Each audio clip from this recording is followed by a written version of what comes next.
A good horror game is something special. It is able not just to challenge us with its gameplay or tell a good story, but to scare us, to haunt our dreams and idle thoughts, even to make us question our own perceptions of reality. In this podcast, we meet the developers of both existing popular horror titles and hotly anticipated upcoming ones to discuss how they do it, what inspires them, and all things spooky and unnerving. Welcome to Talking Terror, the official podcast of the Horror Game Awards.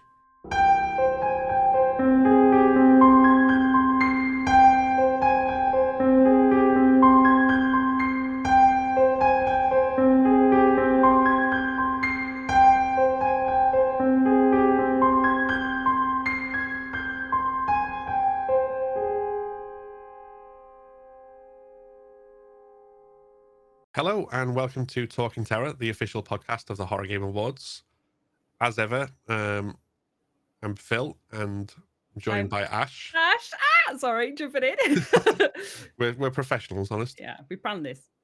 And we are delighted and honoured to be joined by Casper Croes today, the developer of Alysa and the upcoming spin-off game Alysa the Parting. So thank you very much for joining us, Casper. Yeah, hello. I'm not a professional, by the way. Either away, don't worry. You're in good company. Safe space.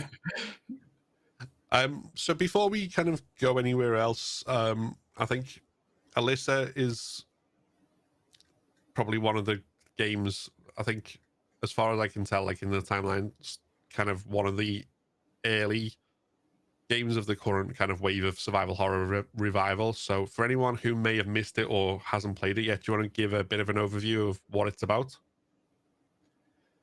It's always a very difficult thing. Very difficult to say, like, what is Alysa about? There's so much going on.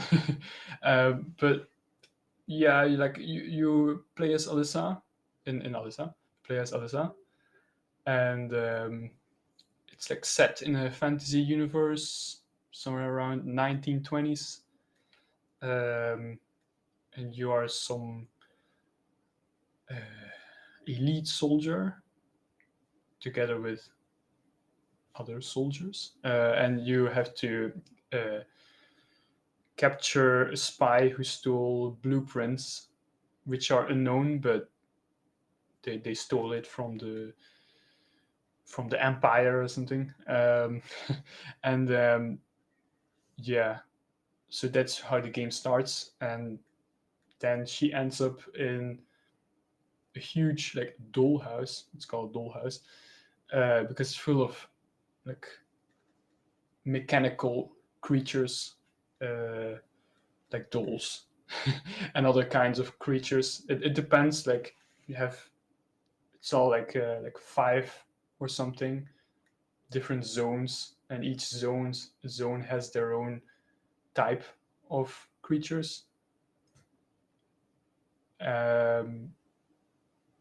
Yeah, I'm like saying so much random things now, but yeah, it's a typical survival horror game, but at the same time, it's not so typical because there's a lot of different things going on. Like enemies drop like cogs. They are called tooth wheels, and you can use them to buy stuff from a merchant. And inventory system is also very different. You have a loadout system, so you cannot bring like multiple weapons. You can only bring 2 weapons, and you have to swap them in the safe room. And you can also change your dress. Like Alysa becomes like a doll, so yeah, you can change her clothing, and each dress has its own abilities and passive skills. And there is a lot more, but just play it if you haven't played it yet. Yeah, absolutely. As I kind of mentioned just before you did the introduction, there's been like ever since the original Resident Evils came out, there's always been kind of a trickle of other survival horror games that have either been clones of that or followed a similar formula. But with your game in particular in 2021 was kind of since then, like we've seen kind of year on year this like increase in the amount of games that have followed this formula and hark back to like PS1 or PS2 kind of retro era and put their own unique spin on it. Is that something that you've noticed much in terms of like I don't know whether you feel this yourself that like there's been kind of you've started off a new wave almost of survival horror, or is that something that's not really occurred to you? It really, I can see like every day, almost every day I see a new game popping up. It's really crazy. Yeah, like when I started in 2017 with Alysa as a hobby project, and back then I thought like, wow, doing a PS1 style game is like super unique, and I haven't seen this anywhere before. But I think like multiple developers were thinking that same thing, and like all just happened. And it took way too long to make this game. It took like 5 years or something. So it released in 2021. Yeah, there were already so many PS1 style games that moment. You got to like make what you know though as well, right? Because it's like if you were brought up and raised on all of these like 90s style PS1, PS2 games, and then you want to pay homage to them, it seems like it makes sense for you to make Alysa about that as well. Yeah, indeed. Well, actually, I didn't grow up with PS1 and PS2. I grew up with PC gaming, DOS games. Yeah. Actually, a lot of I grew up with boomer shooters actually. So yeah, I it's something like I might make games like this, but that's also a genre that is now super popular. So I don't want to like try to compete in this zone. Yeah. Yeah, but I mean, as you mentioned, kind of some of the unique things that Alyssa's got in terms of that loadout system and the upgrades and the merchants, which obviously kind of fit into slightly different genres, particularly the stuff about like outfits having different perks is something that we might see in RPGs and that kind of thing as well. So it's definitely kind of got its own unique spin. Is that something you were like kind of consciously thinking of in terms of like bringing these different things together, or was it more just like kind of let's try something new and see what happens? I like many different games actually. Like I play, I think like everything except visual novels. I think like I play strategy and shooters and RPGs and a lot of old games. And I think it's because I also like Souls games, like Bloodborne, and Alysa has a little bit of that. Like there was a bit of that Souls like in it, and I'm also thinking that like if you make something pure, like for example, you just make a Resident Evil kind of game, then you just got another Resident Evil, but there are so many already. So it's always like interesting to mix two games that has like nothing to do with each other. Like the loadout system came from playing Call of Duty Infinite Warfare a lot that moment. So it's like I haven't seen much people mixing a PS1 Resident Evil game with Call of Duty and Bloodborne and yeah, I think it's more interesting if you mix strange things together. Yeah, definitely. It makes something new, doesn't it? I'm interested in you talking about it being kind of Soulsborne difficulty, because I always think apart from Bloodborne, it's really it's like it's hard to make a horror game, a scary horror game, with super difficulty spikes, because you run the risk of it becoming like frustrating or difficult, or maybe a little bit, hard to get through. How did you balance making like a scary experience and a horror game with that kind of difficulty spike in there as well? I think Alysa is not really scary. I think the scary part is being difficult. That it's so difficult. You don't want to die and lose all your progress. I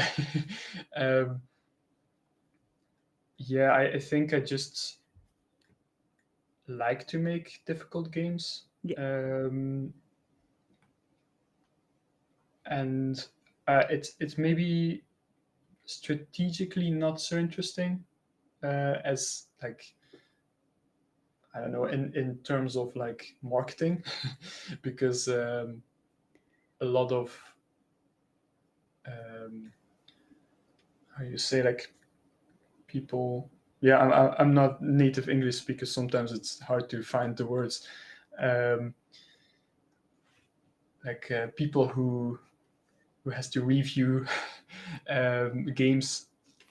I haven't met any reviewer who could beat Alysa, actually. Yeah, they mostly give up halfway, but yeah, it's a game that it's actually not difficult if you have time to learn, and to, like, you have to take a bit of time with it, like, it's to go in patiently. I like the idea. Like back in the day, when you, like, gaming was a bit more hard and we didn't have so many distractions. Yeah. So we could learn how to play the game, but now, games are also getting a little bit more easy for example, new people who wants to get into gaming. I think Alysa is not really good for people who are new to gaming. Yeah. Yeah, that kind of, I'm thinking back to like back when I started, and like when you get stuck on something and there wasn't the internet, you could just go and like look up guides and stuff. So I mean, a lot of games had, like, believe it or not, like hotline numbers you could call up to like to ring to find out, but otherwise you were kind of stuck unless someone else you knew happened to be playing the same game and it got past that part on, and that sort of thing. It was definitely kind of less, oh, I'm going to beat this game in the next couple of days. It was more like, I'm going to take my time and spend months on this one game and see, until you've, maybe because you also weren't getting another game until Christmas, but you just have that time to master it as well. Oh, I just love the idea of, like, it's easy if you spend like 400 hours on it. Like, it's not that hard. Like, if you've got the time to plow into this. What kind of draws you to hard games? Is it that kind of skill level and people mastering it? Is that what you want people to do with Alysa? I think I just like a little bit of like the daily dose of suffering or something. I don't know. It's like like every now and then I play this really impossibly hard game, and I'm like cursing, but anyway I want to get through it. and my wife is like, why are you playing this? Yeah, why are you putting yourself through this? Yeah. And now you're like, I'll put everyone else through it as well. Yeah. Yeah, and you're working on Alysa the Parton now as well, which you said is not so much a sequel as a spin-off. So you're playing another character at the same time as the event of the first game. Yes, so it's quite a spin-off. It was normally going to be a DLC, but because the base Alysa game had so many bugs, it was such a broken base of the game that I couldn't. As a DLC, you cannot fix all these things because you're working in with the same code and everything, and so I turned it into its own thing to be able to reprogram everything and have everything working a little bit more solid. absolutely. Yeah. So as we're playing through this one, is this? I mean, what I've got in my head is kind of like the Resident Evil 2B scenario, almost. Where is it going to be much in terms of like crossing over, or is it more going to be small references to events and otherwise completely separate? It's I think it's very separate. You don't visit any location that you see in the main game because it's like ground side. You never enter the dollhouse and in the parting. So yeah, everything is new. Also, all new enemies. No reuse of old enemies. Yeah. Can Can we you? Oh, yeah, really, like tell us about the monsters. Both of us there, like. Yeah. Expect anything new in terms of mechanics, or is it going to play broadly on the same sort of level? It will be very different. Gameplay wise is pretty much the same, but you can. The biggest thing is probably that you can play the whole game co-op. It will be couch co-op though. But who knows if I suddenly figure out how networking works? But for now, it's gonna be like old times on one system. You play together. I haven't really announced anything yet, like how the game plays. Maybe I can say it now actually.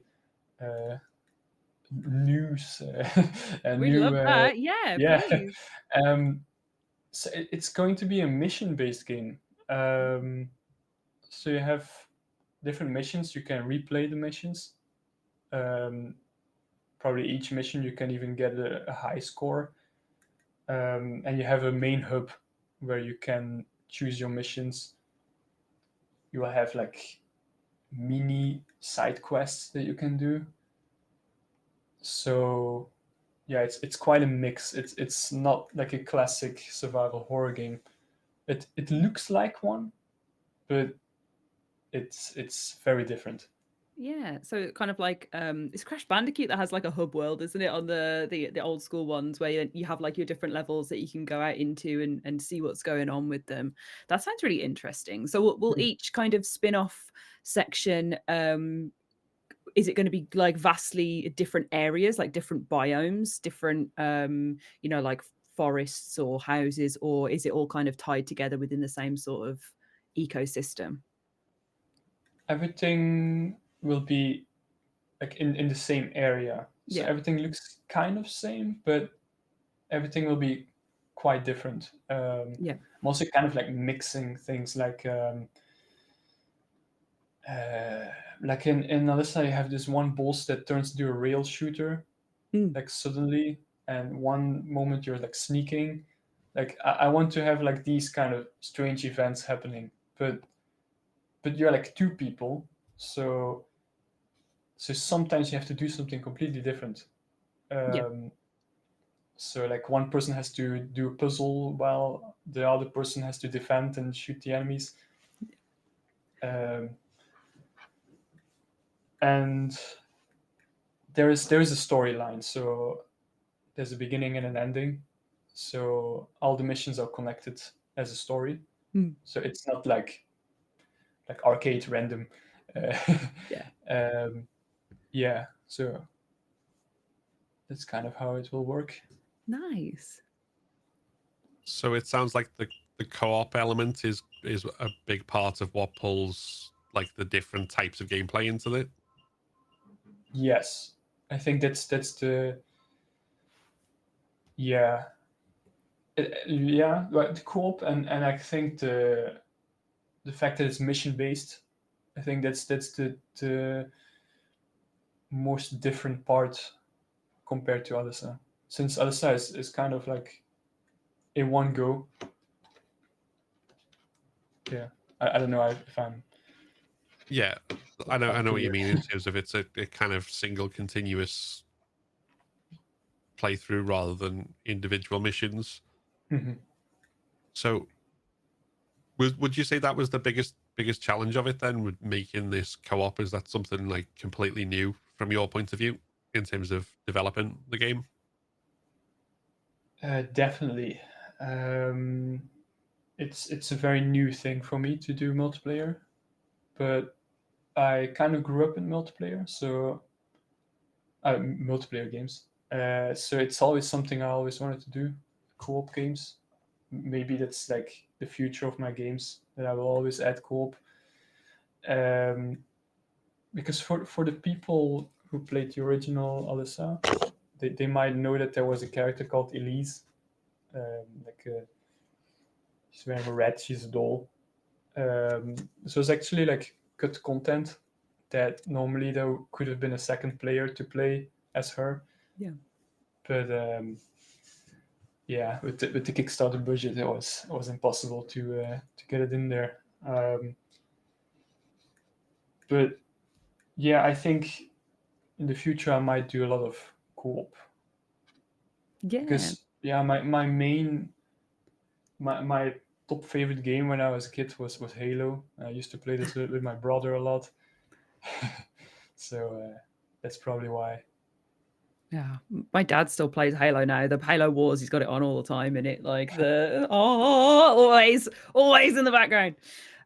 What would you say are kind of your? Would you say Halo was an inspiration, or like would you say is there any games that you've drawn on specifically? Because Alysa has its own style and kind of reference that 90s vibe, and then we've like pulled out some other names, and it also looks very like a bit Alice in Wonderland, a bit Alice Madness Returns kind of vibes. What would you say your new game, where does that pull from? Or obviously Alyssa's a big part of it, but what other games would you say kind of you would put it in the same category as? You can also say none if it's just all you know what I mean?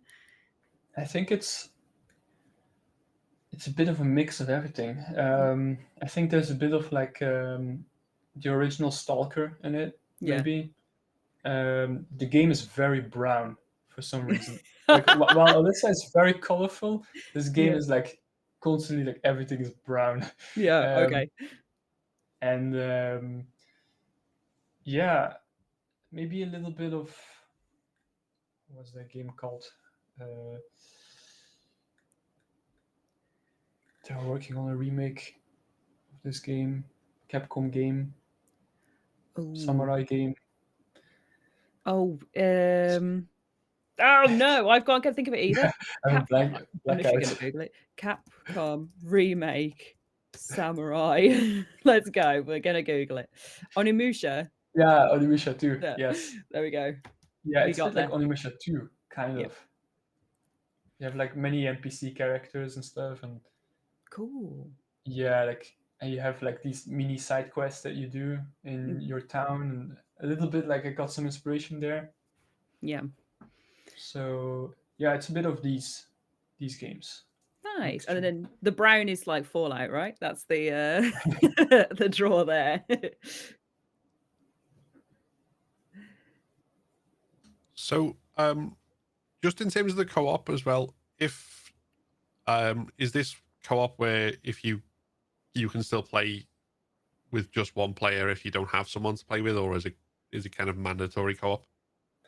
You can play completely solo. So the second player becomes like an NPC or like a CPU character. This is like the biggest development challenge, is like trying to get this character balanced.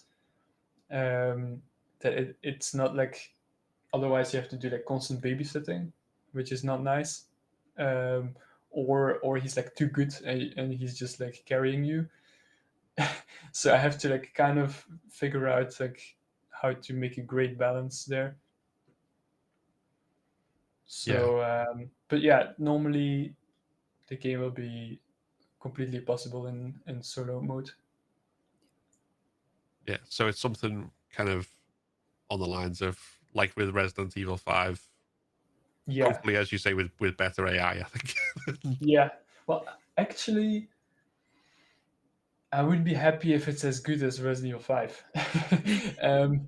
I still doubt my my skills a bit, my game development skills. And to be honest, I kind of enjoyed Resident Evil 5 and 6.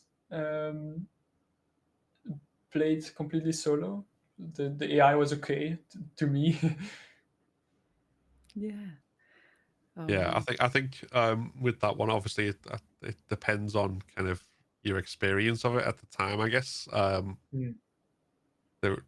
I know from playing through it in the past, there were certain levels where I was probably harsher on Sheva than I would be in other areas, particularly if there were lots of guys with chainsaws running around. Yeah. But yeah, I mean that sounds like a tricky challenge, like getting that balance to like them do what you want them to do in the right moment, particularly if, as you say, there's going to be some areas where one character is doing a completely different task to another. Yeah. So if you've got one solving a puzzle and one holding them off, Yeah. and Indeed. someone's playing that solo rather than co-op, do you have to kind of dictate which task they do, or is it free to choose? Like there was one thing that I thought like maybe I can give you options that like the CPU character is like trying to solve the puzzle.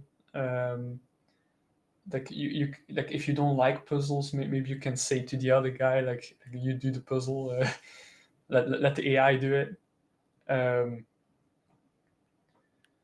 Yeah, like it might be like this, but I'm still very early in development and I don't know where it's going, or I will look into it when I get there. Yeah. To take a little tangent, like Alyssa has some great like weird stuff in it and weird creatures and a bit of a sense of humor.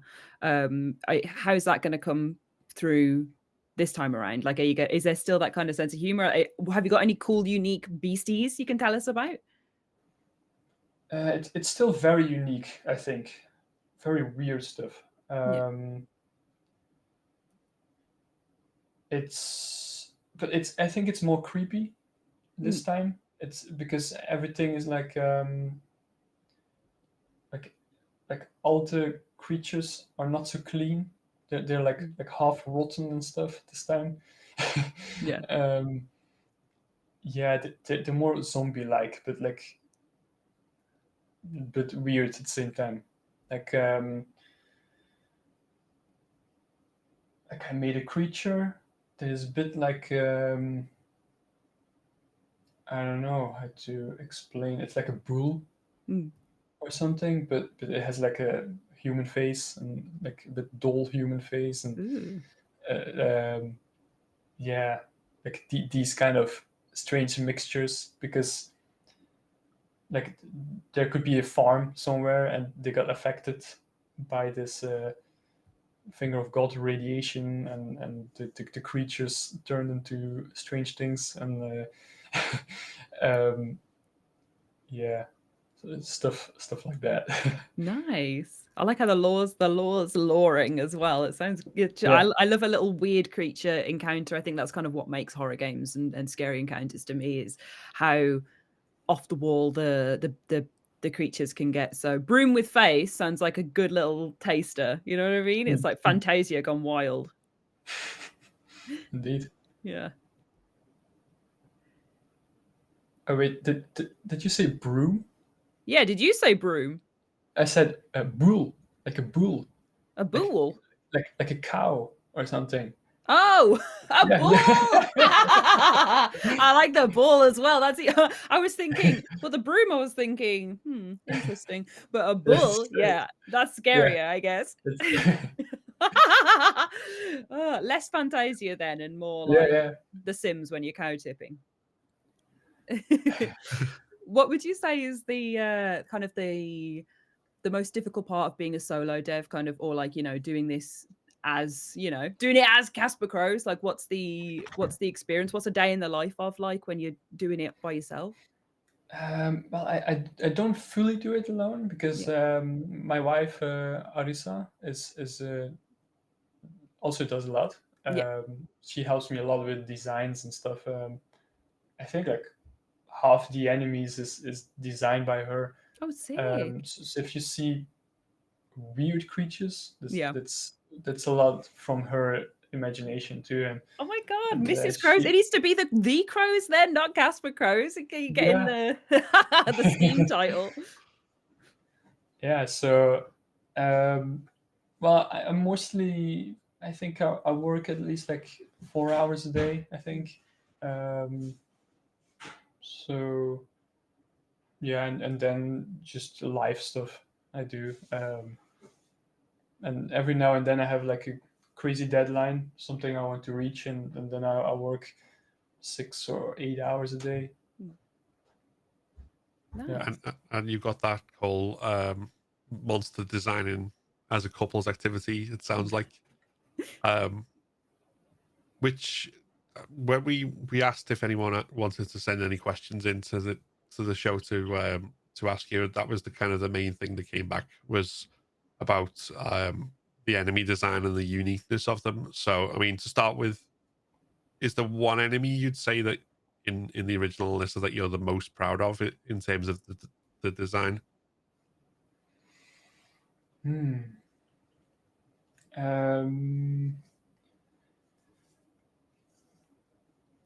I think each character is very. I mean, each monster has its own story in terms of design. I think, but the ones I like, I think Arisa and I like the red flexible guy in the red room, and the flower woman in the Iron Garden, the enemy the closed flower. These two are our favorites, I think. I also like the insect spider top hat guy. Yeah, and I mean everything has a bit of everything's kind of nice. Maybe I don't know. Yeah. You can like them all, that's fine. Yeah. Maybe all of them. Yeah. Or like the ghosts on the bikes or those flies. There's Yeah. plenty to choose from, to be fair. Literally, I've got I keep always have the Steam page open next to me, and it's doing like the slideshow of all, and like every one that comes up is always like a different. Like there's the guy on the floor, and then there's the little skelly men from behind. There's all sorts keep popping up. So it's just a good looking game. It looks just very visually interesting. Thank you. So what is it that kind of appeals to you about a creature then? Like when you're designing them, like what sort of characteristics do you like make them stand out the most that make you think, ah, yes, this is a monster this is something I like?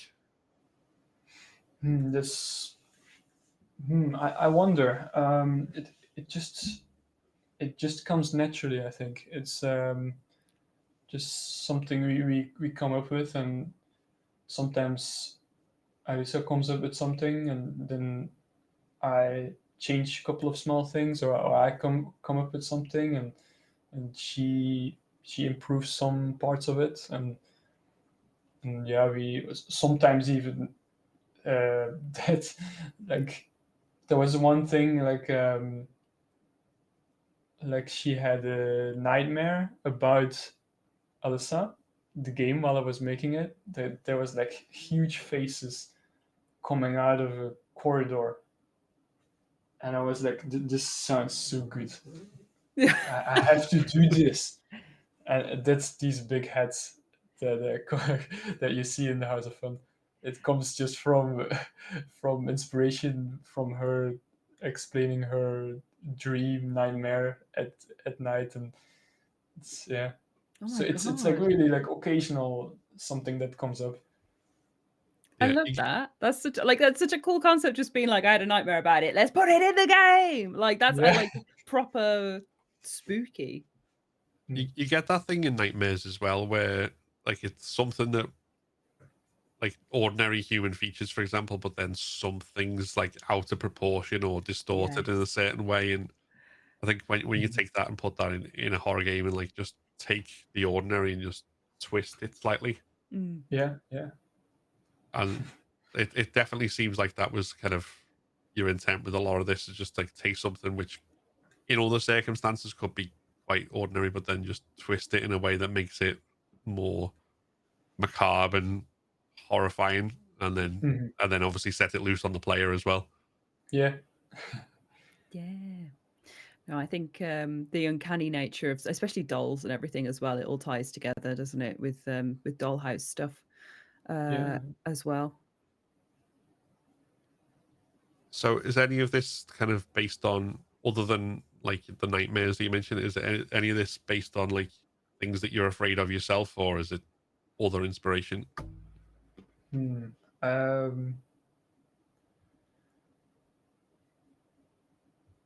I don't know. I don't have much fear actually. But back in the day, I had this. Well, back when I was making Alysa, I had this a bit of a fear of blood and gore actually. It became less with the years, and that's one reason why Alysa has 0 blood in the game actually. But it kind of adds to it because everything is a bit doll-like, and you can question if she's a doll as well, because there's like no blood or anything. But I think as a teen, I watched so many horror films and played so many horror games that I became kind of like numb to horror, and it's like some people now say that like some people play horror games because it's cozy. I think like we got to this point in humanity that we start to feel cozy with horror. Yeah. It's like but to be fair though, I think that does play into the nostalgia of it, of like of being scared when you're a teenager, when you're a child, of like having a lot of fear, like you say, and working through it and learning things about yourself. And then when you're older, because you've like experienced so much of it, it's the nostalgia of thinking about those times where you were truly scared out of your skin. So it's like it is cozy because it's reminiscent of childhood in a way. That kind of fear. And I does Alysa kind of play into that with these settings and stuff that you've chosen as well? Because like a dollhouse and all that kind of thing, it's got that sense of childhood wonder, isn't it? But turned on its head to be insidious. Yeah. Well, I remember as a kid, I was very scared of Alone in the Dark, the 1992 game. Yeah. I played that a lot with my brothers on old PC, and I think some of it is probably like came into Alysa, like from my subconsciousness, because also the enemies are very weird and everything, and also it has like places that are very strange. But like at a certain point, like when I was like 10 or something, or 11, I was like playing Silent Hill 2 alone because I was so intrigued by it, and I didn't really care that nobody was with me to I just wanted to play this game. It was such an amazing game. It was kind of like cozy in a certain way. Yeah. Only game that I was super scared of was Fatal Frame, Project Zero. That was something else. Ghosts. That's a scary thing.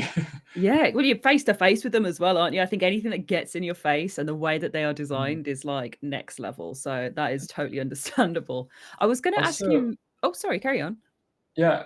Also, they came out of random. Like even though they're not there yet, if you wait too long, they come out of the wall somewhere. It's super scary. Yes. Yeah, it is nasty. Again, like with your faces coming out the walls as well, there's parallels, isn't there? I was going to ask you why the 1920s setting, but if you're talking about kind of that alone in the dark seeping in, do you think that was kind of born from there? I think my first design of Alysa was actually modern day, but I'm quite a fan of H.P. Lovecraft. Yeah. It's actually because as a kid I didn't like reading. It's also something you notice in Alysa, that the notes are very short. There's not much reading going on. But I didn't like reading so much, and H.P. Lovecraft has a lot of short stories, so I could read that. Yeah, so that's also like Alyssa is a bit Lovecraftian, Yeah. and most Lovecraft stories are like 1920s or like early 1900s. Even though I'm actually a huge sci-fi fan, for some reason I made a Victorian game. Or, yeah, Yeah. it's a very strange thing. I guess that's the Victorian sci-fi, like Lovecraft again has like I feel like he Yeah. has like the sci-fi in there, and then the Jules Verne vibes, and you look at something like the Time Machine, which is all like Victorian era sci-fi. I think they marry together well. To be fair, if you're a sci-fi fan as well. Yeah, that's true. And in a certain way, Alyssa is kind of sci-fi because I think it's highly inspired on the story of was it Colorado Space or something, or the Color Space, where like stuff kind of start to like mutate and stuff, because of something from that comes not from this world, and it's kind of based on this, like a biological material turning into other material. This is basically the main theme of Alyssa. Yeah. I mean, thinking about it, I think a lot of horror, well, particularly survival horror, rather than anything else, because outside of that, the horror, you get a lot more like kind of ghosts and paranormal. But I think now that I think about it, there's always some level of sci-fi undertone to most survival horror, because even if you've got zombies or werewolves or whatever else you care to name, there's always some sort of scientific or pseudo-scientific explanation for it. It's always somewhere in the realms of, someone's taken something and made it or twisted it, or it's not just kind of there because the paranormal exists. It's got that sci-fi. So the failed experiment or something. Or, exactly. Yeah. The kind of the parallel, or not parallel, is either like it's demons or man is the real monster, is always the one, isn't it? Humans are the real baddies. Yeah, indeed. I think the only horror games that are maybe not sci-fi is if you're dealing with vampires or something. Yeah. But then you watch like Daybreakers and they've got all sorts of explanations. That feels very sci-fi. Yeah, like, or maybe like something like Koudelka is not so sci-fi, I think. I don't know, but there are not so many horror games that are not sci-fi. Actually, it's very sci-fi actually. Yeah, with Resident Evil is kind of sci-fi at its heart, isn't it? With the virus stuff, all comes back around. It all makes sense. Yeah. So even when there's that Lovecraftian element to it, which obviously deals with all that other world and the thing, there's still a lot of kind of, even if the monsters aren't sci-fi, like the world itself is based in like something. Again, I hadn't really thought about that before now, actually, like kind of, but yeah, it makes a lot of sense that science fiction undertone in there, in everything. So yeah, it's very good that you mentioned that. Like, it just gives me a new angle to think about all these games and like where they come from. And that's actually even I didn't think about that. Survival horror is actually sci-fi. It's also out of this conversation that I realized this. You can start marketing Alyssa now. Be like, it's a sci-fi game, and then if anybody's like, "Oh, I'm scared of horror" or whatever, it's like, it's fine. It's sci-fi. Like, you can come into it this way, play it, give it a go. But actually, sometimes there are comments on Twitter or something that people say like like, oh no, are you gonna make sci-fi? And like, Yeah. but Alysa is sci-fi. I think people, I don't know, there was like that big trend of people doing people in spacesuits going out to space and that being like the Yeah. point of the game. And I love that as a concept, but there's only so many visions of like someone's idea of space you can see. I think it's much more interesting when people do the effect of space. So like the color out of space again, like that kind of like something you've never seen before coming down and changing humanity in a way that's irreparable is way more interesting than putting humanity in space. The space coming to humanity, that's where the gold is. If you could describe the parting like in a real brief, how this is going to add to the story and why people should play it when it's ready, how would you think you would do that? For what you've got so Difficult. far, I know you're still working on it. Yeah, that's difficult. I don't know how to describe it yet. Okay. It's like trying to describe Alyssa. It's Yeah. You could say it's like Resident Evil, but there's so much. I think in the parting there's even more things going on to like easily describe it. I was working on the Steam page, and even there I don't know what kind of description I have to write.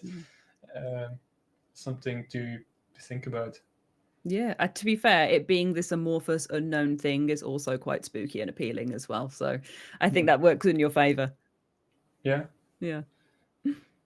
Yeah, I think even when people would describe, like other people describing Alyssa as well, like if you're trying to like talk to someone about why they should play her, and the first things that people mention will be like, you know, the PS1 type of aesthetics and the fact that it's got that Resident Evil style. Although, again, because you mentioned the original Alone in the Dark, although I've not played the original version of Alone in the Dark, now that I think about it, the aesthetics of that probably fits in there as much as Resident Evil.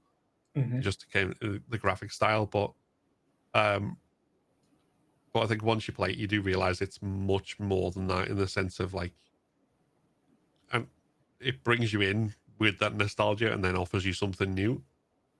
Yeah. Yeah. And I think that's again one of the things. I don't know whether this was your intent or whether this just kind of a happy accident, but people get brought in with the nostalgia, like, oh, I really like the old Resident Evils or the old Silent Hills, and all these new games have got that aesthetic, but then you play them and it's like, oh, actually it is that, but it's also something else as well. It's got its own thing, it's got its own unique twist on the gameplay, different mechanics, different kind of story, and takes you somewhere new.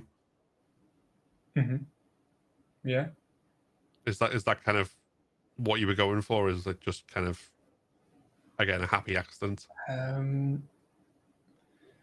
With Alyssa, I had the story first, with the thought of like it's gonna look like Resident Evil, but I think it's also because I was already doing a lot of 3D art, and I never really liked doing like super modern graphics. I mostly grew up with like a Quake 2 kind of graphics and making such graphics, like very low poly. And like back then I tried to get into the game industry, and nobody wants me because I cannot make anything like super modern or something. But so I think it's just lucky or something, that I was by coincidence just doing my own art style, and suddenly this art style becomes popular. So yeah. Well, I think coming back to what we said at the start, this certainly feels like there's been a moment, like a bunch of kind of things came together.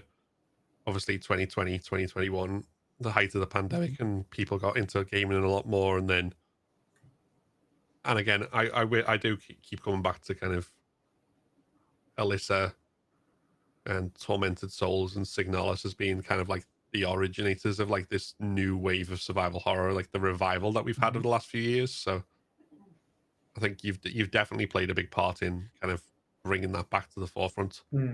Yeah. Maybe it also, maybe these games are also like a little bit of the bigger ones, I think, in terms of like how long you can play them, because I know there were like many of these developers who were doing these like one game a month or something kind of thing, like where you got like these very short horror games, maybe like more aimed at streamers. And this probably made this boom of this art style. But I think they kind of like stick less, because you can finish them in a very short time, like in an hour or something, 2 hours. And then you got like games like Signalis and the other ones. They're a little bit like, it's like this, but like a large version of it. So I think that's why they kind of like stick out a bit. Yeah. I think anything that has like I love a short and snappy story, and I think it feels much more like a horror anthology story when it's a nice, quick, fast one, but it still needs to have room to breathe and to be played as well. So I think that kind of 5-6 hours like sweet spot is such a gorgeous amount of game to play to really get the vibe for something and then still want to go back and get more of it. Like I love that you can do that with the difficulty spike that's in something like Alyssa. You can really stretch that out to kind of marinate yourself in you know what I mean, marinate yourself in the world even more so, and proper get a feel for it. So I see what you're saying about the bigger chunk of the smaller games. I do think that they stand out more as well, definitely, because it's all the ideas get a chance to stick. Yeah, and also maybe you get more like a chance to absorb the atmosphere of the world. Yeah. I guess. Yeah. Yeah. Yeah. If you're only in there for an hour, it kind of, even if it's a good experience, it's kind of doesn't necessarily linger with you. It, again, that sort of a few hours, like, yeah, I think if something's like 50 hours long, then it just becomes exhausting. If something's an hour, it's gone before you even have a chance to say, like, that sort of 6 hours, that sort of thing, or 10, even 10 hours. But yeah, that's the sort of the right area, I think. And again, as a classic survival horror fan, that's always going to be like, seeing more of that type of game is always going to make me very happy. Yeah. This is where the parting is like a 100-hour game, and we've been saying all this.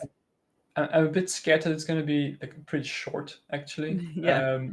I think it's going to be way shorter. Like, I'm going to have to do my best to reach 4 hours, since it was planned as a DLC. I was not going to be a very long story. But I want to put like a lot of like replayability in it, so that you can easily get to a bit more than 4 hours. Like if you rush, maybe like 3 hours or something. Yeah. But I don't think, I mean, I want to make a game that you don't want to rush. Yeah. Want to find all the bits and the secrets and really look in every nook and cranny, especially when you put all the work in to make it as well. You want people to admire it, don't you? No, so yeah, I want to put a lot of unlockables in it, like Alysa, you have a lot of unlockables. Yeah. So where does it, like, in terms of where you are now in the development, have you got like a kind of roadmap idea of where you're going next, or is it still kind of too early to tell kind of how long it's going to take? I think normally I planned to release it this year, but I'm now working closely together with Top Hat Studios, was the publisher for the console version of Alysa. So we want to release the PC and console version at the same time this time. So yeah, it might be not for this year, since there's a little bit more work going on with like porting and everything. But at least for this year, I kind of hope to get a demo at least finished, and at least everybody can have something to play. Yeah, so that's kind of what's next. I think soon I'll do an announcement. I cannot say much yet. I have to ask Top Hat what I can say. Yeah, but I think we will be very much looking forward to whether it's a demo or more news, certainly. And I think it'd be very cool to see the console and PC versions come out around the same time, especially if they've got, as you say, couch co-op. Because, I mean, PC and Steam is great for like games that wouldn't necessarily get the chance to come to console, and you get to play all sorts of things. But I mean, at least where I'm sitting, like PC setup, it's a lot more difficult to do that kind of couch co-op than it is like, you know, plonk in front of the telly with your PlayStation or Xbox or whatever and do that couch co-op experience. So yeah, you get the best of both worlds then. Yeah, indeed. If from a real couch, then, because I mean, not a lot of people has a couch at their PC. Yeah, it's true, and also from the PC release to console for Alysa it took quite a while. So a lot of people were waiting for that, and now with the next release, nobody has to wait, basically. Yeah. Yeah. So I was looking before. The Parton doesn't have a Steam page as of yet. Is that something that's not yet? It's coming very soon. Yeah. You got to get your description ready in it first. You got to define what it is. yeah, indeed. Yeah, I was working on that last week or something. Yeah. This week. So it's gonna launch pretty soon, like maybe like next week or something. I don't know, like very soon. Cool. Then people can start to wishlist if they want. Yeah. Well, if it is coming next week, as you say, then while we're recording it, by the time this is published, there should be a Steam link. So if that's the case, then people will be able to find it in the description of this video to check out. But in the meantime, or if it's not ready yet, what are the other ways you'd say people can support the game? I think you can find me on Twitter. I'm most active there. There is also an Instagram, which I'm not very active at. Maybe on... I think I will also post something on Steam. So if you have Alysa on Steam, you might see a news post popping up with all the information. Yeah. Well, we'll be sure to make sure whichever there'll be links to obviously the original Alysa and Steam for people to check out. Anyone who's not played it already definitely should. And to follow you elsewhere, and hopefully to be able to wishlist the Parton on Steam by the time this goes live. But before we wrap things up, is there anything else you want to say in terms of about either the games in general or about what's to come that people might be interested in? I think maybe one interesting thing. I said it in many places, but it's always nice to say it again. All the games that we make are actually all connected. They're all in the same universe. But even if they're like sci-fi or like medieval or any time, they're all in the same world as Alysa. So I made another game for it's a real 8-bit game for MSX, which is an old 80s computer. This game is called Phenix Corrupta.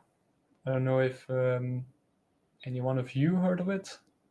Yeah, this is on your itch.io page. Yeah, you can play it in an emulator there. So this is also connected with Alysa. It's the same world. It's also a very difficult game, but it's a very short game.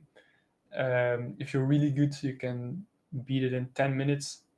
But like the average is probably like half an hour to an hour. It's a bit of like a Metroidvania kind of game, very basic. It's a 2D game, 8-bit. So it's very different from Alysa. But yeah, if you're into that kind of stuff, then you can check that out. Nice. Very nice. And that's all connected as well, you said? Yes. Very lightly connected. I'm sure there are people who will enjoy pulling at all those threads, and no matter how Easter eggs, baby. Yeah. Yeah, we didn't really touch on Phenix Corrupta when we were talking, because again, I remember when you put that out and being on itch.io and free, but obviously, as you say, it's a much shorter experience, but still worth checking out. Is that something that you're going to like between kind of developing like the bigger projects like Alysa and the partner? Is that something you're gonna come back to more, or is that a one-off? I'm quite an MSX fan actually. So I might do more MSX games. It's super niche. But yeah, I kind of like the system. So I might do a couple of these games, and they're always going to be free to play and probably playable on my itch. Yeah, if I ever make something really special, then maybe I'll make a PC port or something, or yeah, it's like so. Every now and then I might make something. Yeah. Cool. Definitely worth looking out for then. Yeah. Before we wrap up, anything else from you, Ash? No, it's thank you so much for chatting with us, Casper. It's been really interesting. Yeah, no problem. It's nice to hear about Alysa. It's nice to hear about the parting. It's nice to hear about Phenix Corrupta at the end as well. I love how you have the proper retro heart with it all. So like the 90s influenced stylized games, and then also making games for like older systems as well. Yeah. I think after the parting I might go a little bit like back in time. I might stop using modern engines and go more retro and make it like playable like Windows 95 or something. And but at the same time you can also play it on Steam. Maybe I might even make a Nintendo 64 game or something. Or yeah, that'd be really fun. I'd love to see. I'm excited to see what you do next. Yeah, I just like making things for old systems because limitations is so nice to work with. Yeah, you can push the limits and then because for modern systems there are no limits and you get lost in the sea of possibilities. Yeah, this is just another way of like giving yourself a challenge to do, isn't it? Like oh my god, it is super hard. The equivalent of a hard game. Yeah, that's very much like it actually. Yeah. Well, we'll like I say, we'll certainly look forward to more of that. But I think obviously most immediate around the corner, people will be looking forward to seeing what the partner has to offer when it comes out, either this year or in the future, if as you say, the console release slows things down a little bit. But again, thank you very much for talking to us. It's been an absolute pleasure, and it's always good to be able to talk to the people behind the games that we love and that have shaped horror and survival horror and the Horror Game Awards over the last few years. So thank you very much. And thank you too for the chance to talk about the games, my games. And, yeah, very welcome. Any time. And again, we hope to see more once the parting comes out. But in the meantime, thank you to everyone who's watched as always and listened, and we will catch you on the next one. So goodbye. Bye. Bye. This has been Talking Terror, the official podcast of the Horror Game Awards. Thank you very much for listening. Check out the links in the description for more info on where to follow our guests in order to support them and keep up to date with their work. The Horror Game Awards will be airing live on YouTube. Make sure you're subscribed to the channel to avoid missing out on what promises to be a very exciting night of awards and game reveals, as well as future episodes of this podcast and other content. Thanks again for joining us, and we hope to see you next time.